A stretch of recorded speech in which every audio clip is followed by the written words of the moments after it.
नमस्कार दोस्तों, आप सबका इस वीडियो में स्वागत है।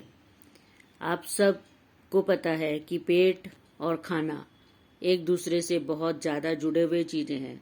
खाना हम खाते ही हैं क्योंकि हमें भूख लगती है, हमें खाना पसंद है बहुत ज़्यादा। और अलग अलग तरीके की चीज़ें जैसे कि समोसा, ढोकला, खांडवी और दाल बाटी चूरमा और दाल सब्जी रोटी तो डेली में हम सभी खाते हैं, आप भी खाते हैं। और बहुत सारी इंडियन डिशेस जो हम सबको बहुत पसंद है और हम इसका लुत्फ आए दिन उठाते हैं। और इन सब चीज़ों से हमारे पेट को बहुत कई बार परेशान होना पड़ जाता है और स्वाद हमारी जीभ को आता है, लेकिन पेट उससे इफेक्टेड हो जाता है। जैसे पेट के आए दिन के प्रॉब्लम्स हैं, गैस, एसिडिटी, कब्ज, पेट में दर्द होना और एसिड की वजह से, एसिडिटी होने की वजह से गले में ऑयल जैसा आना, गले में मिर्ची जैसी आ जानी एकदम अचानक से, और सिर दर्द, बेचैनी, जी घबराना, उल्टियाँ होनी या उबाकें आनी, उल्टियाँ नहीं हो रही है, उबाक आ रही है, वो भी पेट की वजह से ही होता है कि पेट में एकदम से गैस और एसिडिटी का एक ऐसा एक एयर फ्लो सा क्रिएट होता है कि उबाक आती है, लेकिन वो पूरा नहीं है, उसका इतना ज़्यादा प्रेशर नहीं है कि वो खाना इतना खराब नहीं हुआ है पेट में, तो वो उल्टी नहीं आती, लेकिन वो उबाक आती रहती है। तो ये चीज़ है। और गैस बनना और इरिटेबल बाउल सिंड्रोम जो बहुत बड़ा प्रॉब्लम है, जो ठीक नहीं होता कैसे भी, और शुरू में पेट दर्द से स्टार्ट होता है। पेट दर्द से स्टार्ट होने के साथ धीरे धीरे बढ़ता हुआ ये पूरे पेट का दर्द, और कुछ भी खाते ही, थोड़ा सा भी खाए अगर पर्सन, तो भी उसको तुरंत वॉशरूम जाना पड़ता है। वो खाना पेट में रुकता ही नहीं है। आंत का ऐसा फूड के साथ मिलकर के ऐसा क्रिएट हो जाता है, एक मूवमेंट फंक्शन डिसऑर्डर हो जाता है इसमें इंटेस्टाइन का, जिसके अंदर वो तुरंत कुछ भी खाते ही वो इंटेस्टाइन तुरंत, जो इंटेस्टाइन को 3 घंटे के बाद, 4 घंटे के बाद उसको जो काम करना होता है कि वो इंटेस्टाइन उस फूड को तब तक पचा करके और फिर उसे बाहर डाल देती है कि अब वो निकल जाए। और उसमें भी टाइम लगता है, ये नहीं है कि तुरंत आपको वॉशरूम जाना पड़ेगा, लेकिन यही चीज इरिटेबल बाउल सिंड्रोम में मिनट्स में आ जाती है कि आपने खाया और इंटेस्टाइन ने वो पूरा प्रोसेस कर दिया और आपको वॉशरूम जाना पड़ेगा, जिसकी वजह से खाना तुरंत तुरंत एकदम से पूरा तुरंत जाना पड़ता है। अभी खाया अभी जाना पड़ रहा है, जबकि वो इंटेस्टाइन का काम ही नहीं है कि इतनी जल्दी वो खाने को बाहर निकालने के लिए पूरा प्रोसेस्ड कर दे उसको। लेकिन ये प्रॉब्लम में ऐसा होता है कि वो आंत उस तरीके का, उसको मैसेज मिलना शुरू हो जाता है कि बस निकाल दो खाने को, और वो इस तरीके से आंतों में खाना पेट में रुकता ही नहीं है। और छोटी आंत में अल्सर होने या फिर बड़ी आंत में अल्सर होने, और ये सब चीज़ें एक साथ आ जाती हैं क्योंकि ये प्रॉब्लम इतनी बड़ी है। और पेन इतना सीवियर होता है कि पर्सन पेन की वजह से बेहाल हो जाता है। तो इसका क्या इलाज है? एलोपैथिक में आप सब जानते हैं, इतने सारे जो लोग इस पेन को सफ़र कर रहे हैं, जो आज भी कर रहे हैं या कभी करे हैं उन्होंने, और उनको पता है कि एलोपैथिक दवाइयों से कितना बैड इफ़ेक्ट होता है और वो पेन रुकता नहीं है कैसे भी, और उसके बाद वो दवाइयाँ काम नहीं करती और वो पर्सन दर्द से खाली बेहाल होता रहता है। डॉक्टर के पास जाता है, एंडोस्कोपी हो रही है, अल्ट्रासाउंड हो रहा है, और उसके बाद रिजल्ट क्या है कि पेट में कोई आराम आ रहा है? नहीं। बिल्कुल शुरुआत में 10-15 दिन, 20 दिन इसमें काम करती है दवाइयाँ। जब बिल्कुल स्टार्ट, एकदम स्टार्ट, अभी गया है पर्सन, अभी वो पर्सन को पेन शुरू हुआ है और वो गया, धीरे धीरे दवाइयाँ इसमें बेअसर हो जाती हैं, काम करना बंद कर देती हैं। और चाहे लिक्विड डाइट भी खा ले पर्सन, तो भी वही सेम हाल रहता है कि वो खाना रुकता ही नहीं है पेट में। अब क्या करे? चाहे वो गैस हो, एसिडिटी हो, चाहे वो पीरियड्स का पेन हो, आप सबको पता है कि कोई भी दवाएं कितनी इफेक्टिव हैं या फिर इसका कोई परमानेंट सोल्यूशन किसी के पास नहीं है, लेकिन रेकी में इसका परमानेंट सोल्यूशन है। वो गैस का भी है और एसिडिटी का भी है, पेट दर्द का भी है, और पेट दर्द के जितने साइड इफेक्ट्स हैं, वो सिर दर्द होना, जी घबराना, बेचैनी, उल्टियां होनी, और उसका उल्टियां होने के साथ उबाके आना, और बहुत रेस्टलेस हो जाना एकदम, उसके साथ ये इरिटेबल बाउल सिंड्रोम, और पेट के जितने भी और प्रॉब्लम्स हैं, कब्ज होनी, लूज मोशन होने, इन सब का रेकी में इलाज है। हाँ, ये नहीं है कि ये कब एक बार आपने एसिडिटी के लिए हीलिंग ले ली तो आपको जिंदगी भर एसिडिटी नहीं होगी, ऐसा नहीं है। लेकिन ड्यूरेशन बढ़ जाती है, क्योंकि रेगुलर आप रेकी ले रहे हैं, आप एक रेकी हीलर हो। आप अगर 2 से 3 लेवल भी सीखते हैं और एक आधा कोई हायर लेवल आपकी चॉइस है, अगर आप सीखते हैं तो शुरुआत में जब आप बीमार नहीं हो, अगर आप 2-4 बीमारियां पेट से रिलेटेड 2-4 बीमारियों से भी आप अगर इफेक्टेड हो तो आपको थोड़ा सा और 1-2 हायर लेवल लेने से भी चलेगा।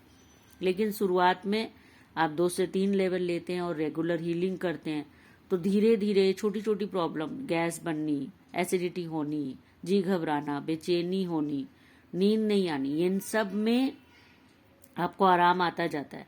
ऐसा नहीं है कि एक बार नींद के लिए आपने हीलिंग ले ली तो आपको कभी दोबारा नींद की प्रॉब्लम नहीं होगी, नहीं, क्योंकि ये सब चीजें बार बार होती हैं। स्ट्रेस होता है। इरिटेबल बाउल सिंड्रोम का सबसे मेन रीजन फूड नहीं है। आप सोचेंगे कि फूड है, कि उसकी वजह से, कि गलत खाना आप खा रहे हो, नहीं, फूड की वजह से आपको कॉन्स्टिपेशन हो सकता है, आपको लूज मोशन हो सकते हैं। लेकिन इरिटेबल बाउल सिंड्रोम का मेन रीजन होता है स्ट्रेस। लंबे समय तक बहुत ज्यादा पर्सन का स्ट्रेस में रहना ही इरिटेबल बाउल सिंड्रोम का कारण बनता है, जिसकी वजह से आंतें इतनी ज्यादा सेंसिटिव हो जाती हैं कि वो उनको समझ ही नहीं आता कि फूड को रोके कि फूड को छोड़े, और इस वजह से वो अपना काम इतनी फटाफट करना शुरू कर देती है कि खाना आया और खाने को बाहर निकाल दिया, क्योंकि उनके ऊपर स्ट्रेस का इतना भयंकर असर होता है। घर में लड़ाई झगड़ा होना, बहुत ज्यादा कलेश या झगड़े, टेंशन, हर समय टेंशन में रहना, यही इसका कारण बनता है कि बहुत ज्यादा पर्सन स्ट्रेस में है। वो समझ नहीं पा रहा कि क्या करूं और वो इस चीज को कैसे हैंडल करे, क्योंकि वो स्ट्रेस उसके कंट्रोल से बाहर है। वो जितना अपने आप को संभालने की कोशिश करे, वो मेल हो या फीमेल हो। फीमेल में ये चीजें ज्यादा होती हैं, क्योंकि घरेलू सारे जो होती हैं बातें, ये सब झगड़े वगैरह, स्ट्रेस, ये सब का असर लेडीज पर ज्यादा आता है, क्योंकि थोड़ा सा समाज हमारा इस तरीके का है। बाकी ऐसा नहीं है कि लेडीज कोई होती हैं, मेंस भी इससे इफेक्टेड होते हैं, क्योंकि पेट की प्रॉब्लम है, कोई भी हो सकता है। कोई जरूरी नहीं है कि हर घर में कोई मेल्स ही झगड़ा करते हैं। फीमेल्स भी बहुत बहुत घरों में बहुत झगड़ा भी करती हैं, बहुत स्ट्रेस भी देती हैं, और बहुत सारे और कारण भी हो जाते हैं। बिजनेस में स्ट्रेस हो जाता है, जिसकी वजह से मेल्स को भी ये प्रॉब्लम होती है। और कंटिन्यूअसली प्रेशर में रहना, टेंशन में रहना ही इस प्रॉब्लम का मेन रूट है। और रेकी इन सारी चीजों को, वो टेंशन, वो प्रेशर, वो एकदम डिस्टरबेंस, एकदम परेशान रहना, उन सबको रिलीज करती है, जिसकी वजह से थोड़ा सा टाइम लगता है। अगर 15 साल 18 साल की आपकी प्रॉब्लम है, इरिटेबल बाउल सिंड्रोम आपको चल रहा है, ठीक नहीं हुआ और बिगड़ चुका है इतना ज्यादा, क्योंकि जब पर्सन रेकी में आता है ज्यादातर प्रॉब्लम्स बहुत बिगड़ जाती हैं। तो उसको अगर आप रेकी कर रहे हैं, आप रेकी में आ गए, चलो आप 12 साल बाद भी आ गए, 15 साल बाद भी आ गए कि प्रॉब्लम बहुत बिगड़ चुकी है, उस वक्त भी अगर आप रेकी स्टार्ट करते हैं, थोड़ा सा टाइम लगेगा आपको, 1.5-2 साल का टाइम लगता है ठीक होने में, लेकिन आपको इफेक्ट, आप अपने काम करने लायक, आप अपनी लाइफ में पूरी तरीके से इन्वॉल्व होने के लिए, जो आप बेड पर आ चुके हैं, जो आप कुछ नहीं कर पा रहे, उन सब से रिकवर होकर आपको अपने काम में आने में सिर्फ 6 महीने लगते हैं। प्रॉब्लम पूरी तरीके से, पेट पूरा तरीके से ठीक होना, आपके अंदर पूरी ताकत आ जानी, उन सब के लिए 1.5-2 साल लगता है। आपको अपने काम पे आने और काम कर पाने में तो 2 महीने में ही आ जाता है इंसान कि थोड़ा थोड़ा काम वो कर पा रहा है। हालांकि लोग रुकते नहीं है क्योंकि काम जरूरी होते हैं। हर घर में एक पर्सन मेल एक पर्सन फीमेल ऐसा ही फैमिली है, तो काम दोनों को ही करना पड़ता है, चाहे प्रॉब्लम मेल को हो चाहे प्रॉब्लम फीमेल को। तो काम पे आने में तो आपको 1.5 से 2 महीने लगेंगे और आप अपने काम पे आ जाएंगे और आप काम कर पाएंगे। ऐसा नहीं है कि आप काम नहीं कर पा रहे, इतनी भी हालत नहीं है। इतना तक रेकी आपको 1.5-2 महीने में उतनी 12-15 साल की प्रॉब्लम में भी कर देती है। उतना रेकी का पावर है। और 6 महीने के अंदर तो आप बहुत अच्छे से पूरा दिन अपना जैसे नॉर्मल पर्सन काम करता है आप ऐसे काम कर पाओगे। और उसके बाद ये आप हीलिंग कंटिन्यूअसली लेते जा रहे हो। आप खुद हीलिंग करें या आप किसी से कराएं, दोनों में आप हीलिंग ले रहे हो और आप अपने काम सारे कर रहे हो। धीरे धीरे ये अंदर से पूरा आपके इंटेस्टाइन को, आपके माइंड को, आपके हार्ट को, सबको स्वस्थ करती है। क्योंकि सब पे प्रेशर पड़ रहा है, हार्ट पे प्रेशर पड़ रहा है, माइंड पे प्रेशर पड़ रहा है, पेट पे प्रेशर आ रहा है, उसकी वजह से पेट पे प्रेशर आ रहा है, इंटेस्टाइन पे प्रेशर आ रहा है। क्योंकि स्ट्रेस जा करके बहुत ज्यादा जब स्ट्रेस हो रहा है, कंटिन्यूअसली सह रहा है इंसान, कह नहीं पा रहा, बोल नहीं पा रहा, उस स्ट्रेस से बच नहीं पा रहा, तब ये कंडीशन होती है कि वो सारा स्ट्रेस पेट पे जाना शुरू हो जाता है। पेट पे भी कैसे कि डाइजेशन पे नहीं, सबसे वो इंटेस्टाइन पे जा रहा है। इंटेस्टाइन की जो मूवमेंट होती है पेट में खाने को रोकने की, कब खाने को छोड़ना है, उसे डाइजेस्ट कर दिया, अब उसको बाहर निकालने के प्रोसेस में उसने आगे बढ़ा दिया खाने को और वो खाना बाहर निकलने की स्टेज पर पहुंच गया।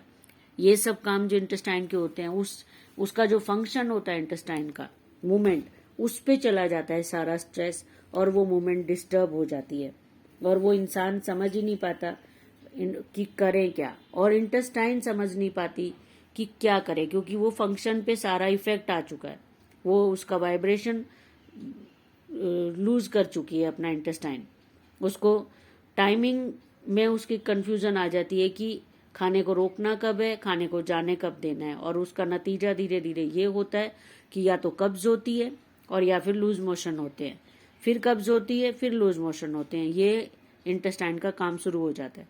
और बाकी सब गैस, एसिडिटी, सभी में पेट डिस्टर्ब होता है, सभी में इफेक्ट आता है कि खाना कुछ गलत खा लिया, कुछ हार्ड चीजें खा ली, ऐसे जैसे ये मक्की की रोटी, बाजरे की रोटी, ऐसे सब कुछ भी खा लिया और वो डाइजेस्ट नहीं हो पाया। डाइजेस्ट हो रहा है तब तो ठीक है, डाइजेस्ट नहीं हो पाया तो फिर वो पेट को गैस, एसिडिटी वगैरह, या ज्यादा खाना खा लिया तो भी गैस, एसिडिटी हो रही है, मसालेदार खाना, ऑयली खाना, बासी खाना, तो इन सब में पेट एकदम डिस्टर्ब होता है। तो सब में रेकी पूरी तरीके से उसके कॉज पे जाती है कि क्या कारण है। स्ट्रेस है तो स्ट्रेस को रिलीज करती है, टेंशन है तो टेंशन को रिलीज करती है, डिप्रेशन को रिलीज करती है, पर्सन को अंदर से रिलैक्स फील कराती है।